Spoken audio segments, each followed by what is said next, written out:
நம்ம துணிச்சலாக இருந்தால் தானே மீண்டு வர முடியும். இங்கே வந்து அதை நான் கற்றுக்கிட்டேன். அந்த வாழ்க்கை வேணாம். யார் சொன்னாலும் நம்மளுக்கு எது சின்னாங்க இருக்கோ அதை நம்ம செய்வோம். முன்ன ஒழுங்கா வீட்டில் வந்து என்ன சொன்னாலும் கேட்டு தலையாடிட்டு உக்காந்துருப்பாங்க. இனிமேல் இப்போ அதேமாரி வானான்னு சொல்கிறேன். ஏன் இன்னும் அடிமையாகவே இருக்கணும் எல்லாத்துக்கும். என் பேர் மகேஸ்வரி. எனக்கு 4 பிள்ளைங்க இருக்காங்க. முன்னோர்களை பற்றி எதுவும் தெரியாத போயிடுச்சுன்னு ஒரு கஷ்டம் இருந்துச்சு. அப்புறம் உணர்ச்சி வச்சோன்னா எங்கள் அப்பாவுக்கு நான் கொடுத்த வாக்கை காப்பாற்றலையே.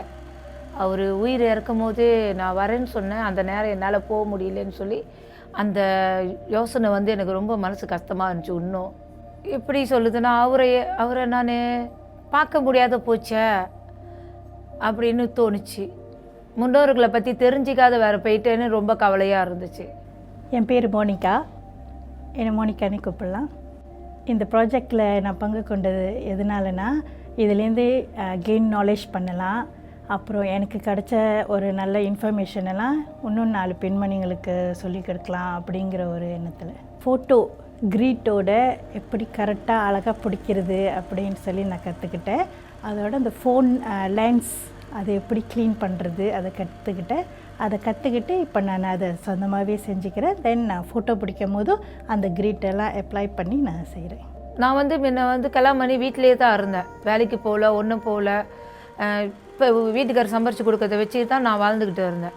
இங்கே வந்தோடனே எப்படி சம்பாதிக்கணும், எவ்வளோ தைரியமாக இருக்கணும், ஒரு பொண்ணாக இருந்தால் தைரியமாக இருந்தால் எதுவுமே செய்யலாம், வேலைக்கு போகலாம், நம்மளும் காசு சேர்த்து வச்சு எல்லாத்தையும் கட்டலாம், எல்லாமே வந்து முடியும்னு சொல்லி நான் நம்பிக்கை வச்சேன். அதேமாரி நீங்களும் என்னமாரி இருக்காதீங்க.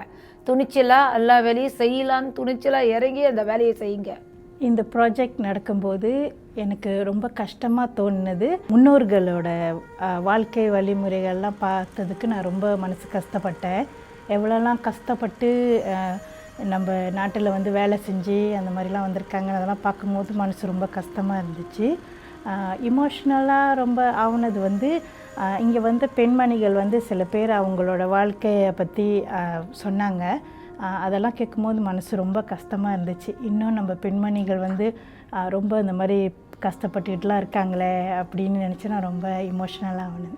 என்னோடய வாழ்க்கைக்கும் முன்னோர் வாழ்க்கைக்கும் என்ன சமமான இதுன்னா, அவங்களும் அந்த கோயிலில் வந்து சாமி கும்பிடும்போது லேடிலாம் வந்து முன்னுக்கு போகக்கூடாது, பின்னால் தான் நிற்கணும், பாய்ஸ் பின்னால் தான் நிற்கணும்.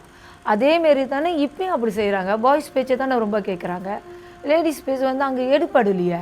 நம்ம என்ன சொன்னாலும் முடியாது, நீங்கள் இருங்க, எங்களுக்கு ஒத்து வர இது எங்களுக்கு பிடிக்கல அப்படி சொன்னால் கூட அவங்க வந்து எங்களை அடக்கி தான் வைக்கிறாங்களே தவிர எங்களுக்கு சுதந்திரம் கொடுக்க மாட்டுறாங்க. எங்களுக்கு நீங்கள் தலையாட்டுங்க தானே சொல்கிறாங்க. அதுக்கு சமமாக இருக்குது, இன்னும் இருக்குது. இந்த மாதிரி இன்னும் அடிமைத்தனத்திலே இருக்காமல் அவங்களால முடிஞ்ச வரைக்கும் அவங்க இதுலேருந்து வெளியாகணும். நல்ல ஒரு பிஸ்னஸ், கைத்தொழில் ஏதாவது கற்றுக்கிட்டு இல்லை சொந்த பிஸ்னஸ் செஞ்சு அவங்க நல்லா வாழ்க்கையில் முன்னேறி வரணும். இன்னும் இந்த மாதிரி அடுத்தவங்க கீழே வேலை செய்கிறது இதெல்லாம் வந்து ஒழியணும் அப்படிங்கிறது என்னோட ஒரு ஆசை.